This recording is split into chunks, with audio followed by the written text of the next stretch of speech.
74. Sosok yang sudah terlelap itu tiba-tiba berbalik. Tangannya begitu berani memeluk paha bagian atas sang suami yang langsung membuat tubuh si empunya menegang.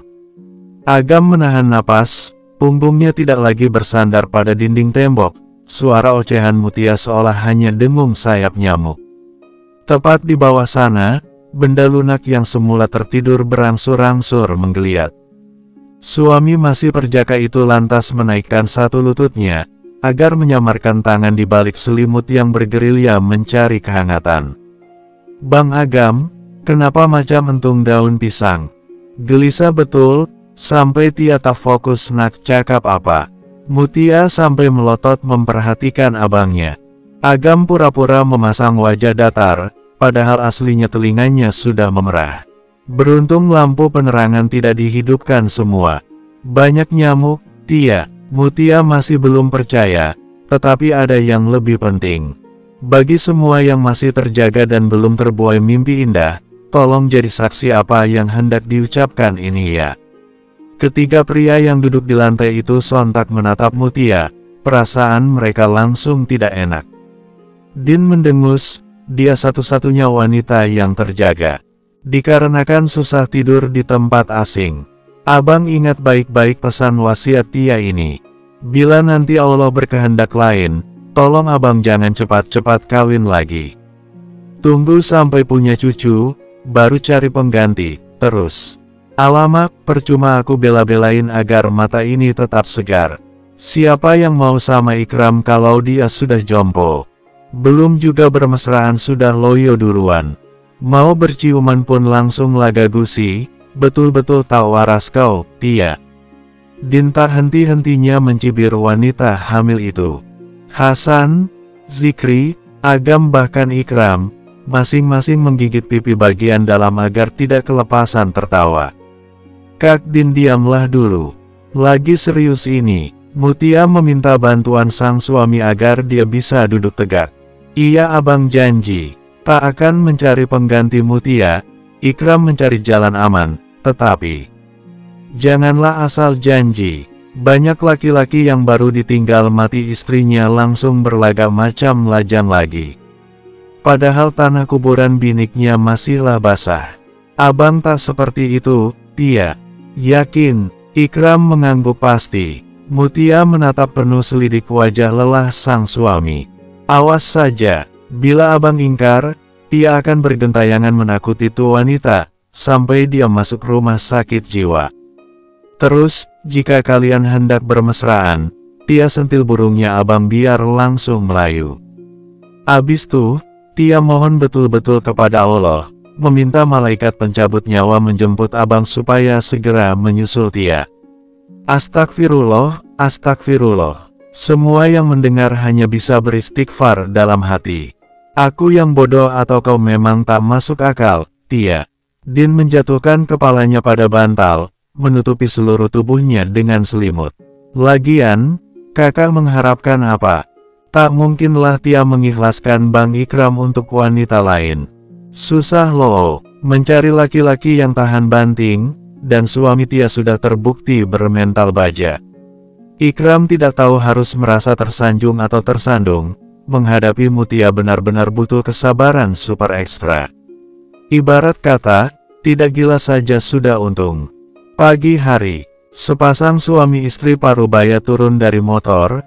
Biatun membawa rantang 4 susun, sedangkan Pak Kasim memanggul cangkul. Mereka hendak memeriksa kebun yang ditanami buah cabai, bersama melangkah di jalan setapak. Duh Gusti, rantang itu pun jatuh. Isinya berceceran di tanah. Tubuh Biatun seketika lemas. Tak ada angin, enggak juga hujan, tapi ladang kita mengapa seperti diterjang angin puting beliung, Buk. Netra tuanya langsung berkaca-kaca, mengusap kasar rambut penuh uban. Ribuan pohon cabai rawit yang sedang berbunga lebat, rusak parah. Bukan hanya itu saja, tanah yang baru saja digemburkan kini acak-acakan. Siapa yang berani mengganggu ladang kita, Pak? Tubuh gempal itu berjalan, menginjak ranting-ranting patah berdaun layu, mencari jejak si perusuh. Mata Biatun terbelalak kala mendapati banyak jejak kaki babi hutan. Tak hanya itu, kotoran monyet hutan pun banyak di sana. Cari apa saja yang bisa dijadikan bukti, Pak. Tak mungkin kawanan hewan liar itu bisa masuk tanpa diundang. Pekiknya dengan napas memburu, dadanya kembang kempis menahan emosi. Namun, sejauh mereka melangkah, menyusuri, tidak secuil pun menemukan sesuatu barang bukti. Bersih, seakan semuanya memang hanya kebetulan semata. Bisa gila aku, Pak. Belum genap setengah tahun kita kehilangan 2 kebun sekaligus gara-gara keteledoran kalian. Sekarang kita gagal panen. Biatun meraung, kakinya menghentak tanah, sandal yang dia pakai entah dibuang kemana. Niat hati hasil panen kali ini untuk membeli perhiasan, tapi malah ditimpa kerugian besar. Pak Kasim duduk termenung, bahunya terkulai lemas. Tak ada yang bisa diselamatkan, pohon cabai itu masih berbunga, belum berbuah. Juragan Byakta tersenyum culas, dirinya baru saja mendapat laporan kalau orang tua Yasir, sok berat. Lusa, bakar kebun jagung mereka. Titahnya tegas tak terbantahkan, rahangnya mengetat. Baik, Juragan. Calon ibu itu akhirnya mau juga diajak kerjasama, dia sedang berjalan sambil dipapah oleh suaminya. Kamar rawatnya pun, sudah tidak seperti tempat penampungan para pengungsi.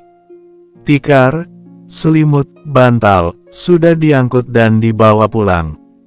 Ngantuk kali aku, semalaman Mutia yang otaknya kurang setengah ons itu tak henti-hentinya berkicau. Ada saja bahan pembicaraannya. Din menyandarkan kepalanya pada bahu Amala. Mereka duduk di bangku panjang teras puskesmas. Para laki-laki sedang pulang sebentar, begitu juga Maksyam dan Nya Zainab, serta keluarga kecil Wahyuni. Mereka bergantian bersih-bersih badan di rumah. Amala dan Din mendapatkan urutan pertama. Malah, mataku kembali segar melihat bidan cagak listrik datang. Din langsung menegakkan badan. Rani yang baru tadi subuh dibebaskan dari sekapan Pak Lurah, akhirnya memilih masuk kerja. Begitu netranya bertemu pandang dengan Amala, langsung saja hatinya dipenuhi gejolak emosi yang siap dimuntahkan. Cepat-cepat dia melangkah menghampiri istri dari laki-laki yang diincarnya selama ini. Jangan senang dulu kau, Bang Agam memilihmu hanya berdasarkan rasa kasihan semata. Tak lama lagi pasti kau akan dicampakkan. Celetuknya sengit, tak memutuskan pandangan mereka. Amala berdiri, menuruni undakan tangga semen tak seberapa tinggi, mengikis jarak hanya tinggal 1 jengkal langkah kaki orang dewasa. Oh ya, sebegitu percaya dirinya kah kau, Bu Bidan? Jelaslah, aku berpendidikan, berkarir, memiliki fisik menawan, sedangkan kau hanyalah wanita penjual makanan murahan. Amala tertawa sumbang, menghilangkan rasa hormatnya. Kau dan aku tak jauh berbeda, Rani. Pekerjaanmu menyembuhkan orang sakit, sedangkan aku mencegah datangnya penyakit dengan cara membuat perut mereka kenyang agar daya tahan tubuh kuat, tak mudah terserang penyakit. Beraninya kau menyamakan, banyak kali cakap kau. Din menarik rambut Rani, membanting tubuh kurus tinggi itu, lalu menindihnya. Sialan kau, Din. Rani tak tinggal diam, apalagi hari ini dia mengenakan bawahan celana.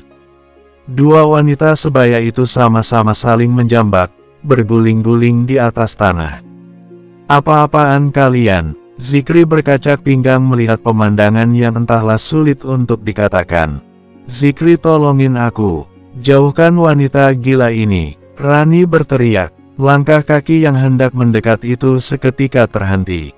Mendekatlah kau, beraninya kau melerai kami. Titik, tak ada malam pertama, sore hari pun jadi. Tangan kokoh itu membopong sosok cantik berpipi semu kemerahan. Bersambung, 75, Zikri gamang hendak maju atau mundur. Zikri, Rani kembali berteriak, cerewet betul kau. Sini ku kasih lulur alami muka sok kecantikanmu ini. Din meraupkan tanah basah ke wajah Rani. Keterlaluan kau, Din. Rani meludah berkali-kali dikarenakan rasa pahit tanah yang masuk ke mulutnya. Terserah kalian, umur sudah tua, tapi kelakuan macam bocah. Zikri memilih pergi, lalu duduk di teras ujung bangku Amala. Pelak, pelak, tepos sekali pantat kau. Sampai tulang ekormu yang lancip itu pun terasa menusuk telapak tanganku. BUGH, dasar perempuan tak jelas kau. Janda bukan, status istri pun diragukan. Rani mendorong kuat badan Din sampai terpental. Kenapa tak kakak pisah mereka? Zikri bertanya kepada Amala. Mereka sama-sama melihat Din dan Rani yang masih bergulat. Selagi tak membahayakan orang lain, biarkan saja. Lagi pula dendam lama di antara mereka masih begitu membara. Jadi, percuma saja kalau dilerai. Esok ataupun lusa pasti diulang lagi. Amala mengedikkan bahunya. Zikri menghela napas panjang, tak terbayang olehnya bagaimana nanti bila berjodoh dengan Din. Kalau perasaanmu tulus ke Din, harap bersabar dalam menggapai hatinya, ucap lirih Amala. Apa begitu kentara? Ya, sangat mudah terbaca. Belakangan ini kau selalu menampakkan rasa tak suka bila melihat interaksi Din dengan pengacara Aji. Laki-laki yang sudah genap berumur 27 tahun itu tertawa masam. Tapi, rasanya tak mungkin bisa meraih cintanya. Dia begitu tak menyukai diri ini, terlebih sangat sulit meruntuhkan tembok pertahanannya. Amala menoleh sekilas, memperhatikan sosok yang sedang dirundung dilema. Bagi wanita yang nyaris mati rasa dan jiwa akibat ulah para orang menjijikan, wajar bila membangun tembok tinggi agar hatinya tak kembali tertusuk ribuan duri. Kau juga punya andil dalam kisah masa lalunya, Zikri. Karena mula fikar melarikan diri. Din bukan membencimu, hanya saja belum bisa berdamai dengan dirinya sendiri, lanjutnya. Namun, obrolan serius itu terhenti kala kedatangan para perusuh cilik. Ya ampun, mengapa tak sedari tadi saja kita datang? Rizal begitu heboh. Ayo Kak Din, terus Kak. Tarik saja kakinya lalu seret ke kolam lele itu. Ayek berteriak lantang sambil menunjuk kolam ikan berair hijau. Apa kita bantuin saja Kak Din? Danang bertanya. Kau tenang saja, tenaga Kak Din itu setara dengan lembu jantan, ujar Ayek. Din yang mendengar seruan para muridnya pun jadi semangat. Bukan kaki Rani yang diseret, melainkan badannya dipanggul lalu. Biur, air berlumpur serta berbau tajam itu pun seketika berkecipak. Bahkan ada ikan lele yang keluar dari dalam kolam. Setan kau, Din. Kolam ikan bertanah liat itu hanya setinggi ketiak orang dewasa. Sosok Rani tenggelam, seragam putihnya berubah menjadi kelabu. Susah payah berusaha naik.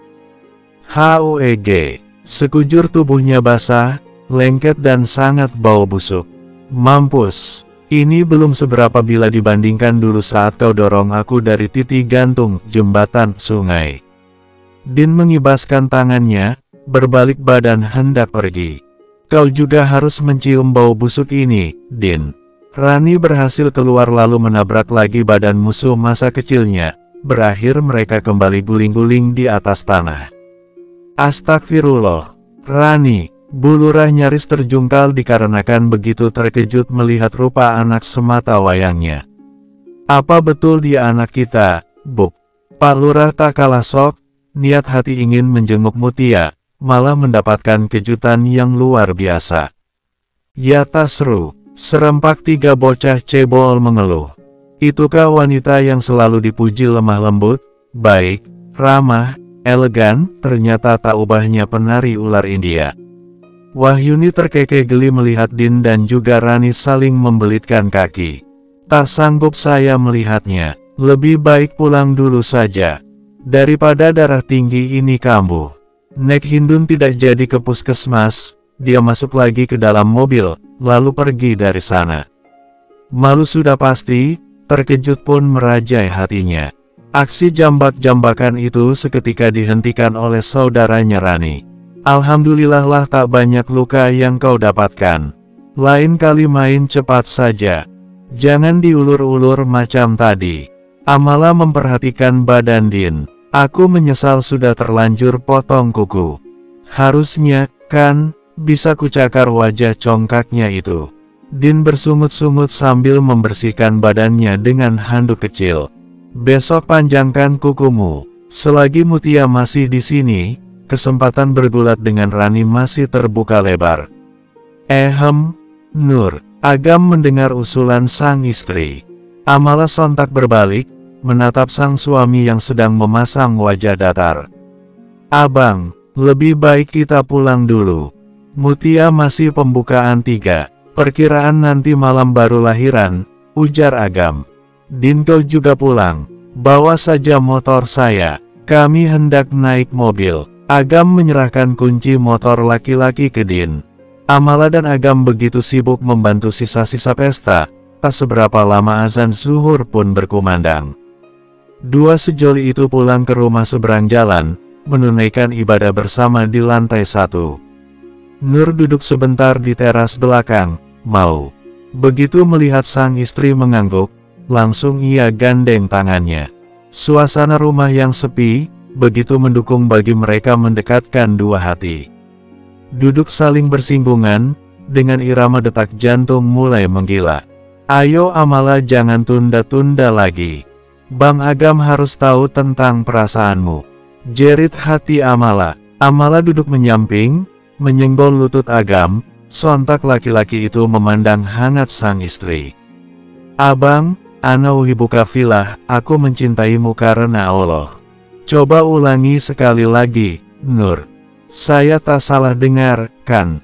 Agam menggenggam tangan Amala. Nur juga memiliki perasaan yang sama seperti abang, ucapnya malu sambil menunduk. Sebelah tangan Agam menaikkan dagu Amala agar wajah mereka sejajar, lalu. Visual Bang Agam sidik dan Nur Amala. Kecupan hangat penuh cinta kasih itu begitu mereka resapi. Sang pria sampai lupa menanyakan sejak kapan hati sang istri terpaut kepadanya. Agam membopong tubuh Amala, membawanya ke kamar mereka. Baru pertama kali ini dimasuki wanita yang senantiasa memeluk tengkuk suaminya. Baca doa dulu, Bang.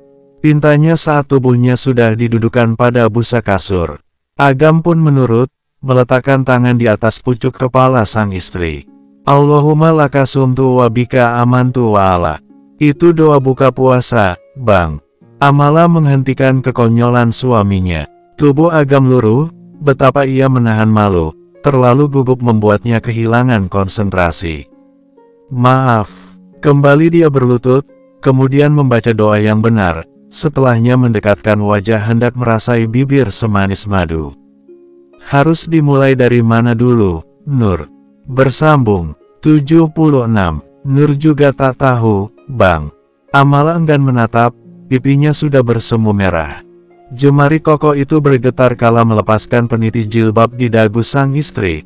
Perlahan namun pasti kain penutup kepala Amala jatuh ke sisi tubuhnya.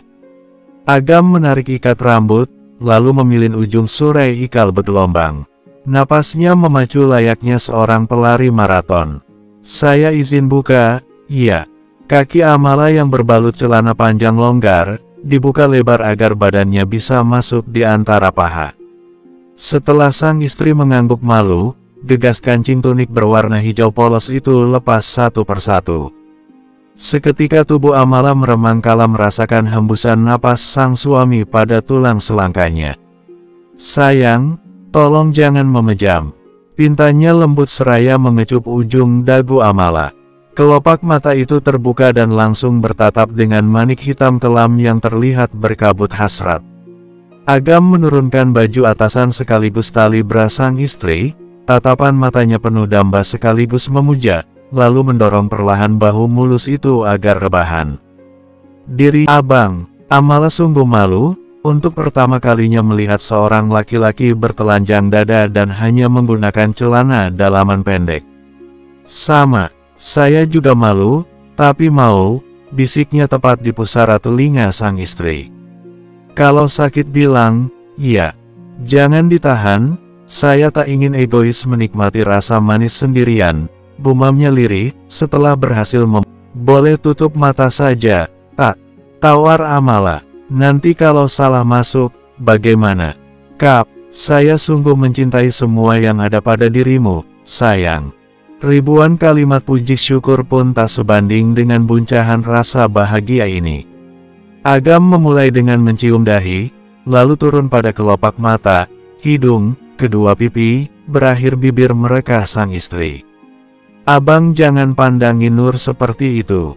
Amala menoleh ke samping, tatapan Bang Agam sangat tak baik bagi kesehatan jantungnya. Saya malu, boleh ya, Nur tutup mata. Rayunya. Namun, Agam menggeleng tegas, menyentuh pipi sang istri agar kembali menatapnya. Saya lebih suka melihat rona malu pada wajahmu, daripada engkau meringis menutupi rasa sakit demi menyenangkan hati ini. Kalungkan tangannya di leher atau punggung saya, sayang. Kalau tak tahan menahan nyeri, lampiaskan saja, cakar ataupun cubit, saya ikhlas. Amala menurut. Pangkal pahanya terasa hangat, sesuatu sedang mencari tempat untuk menyelam. Demi mengatasi kegugupannya, ia membenamkan jemarinya pada rambut tebal Bang Agam.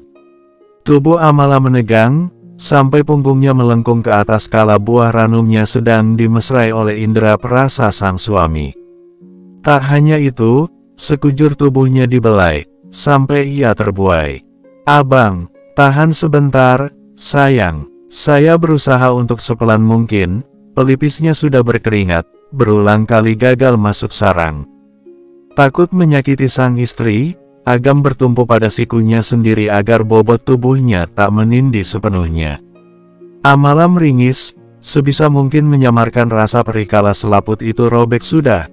Dia berhasil mempersembahkan mahkotanya kepada laki-laki yang sudah hampir 9 tahun dicintainya dalam diam.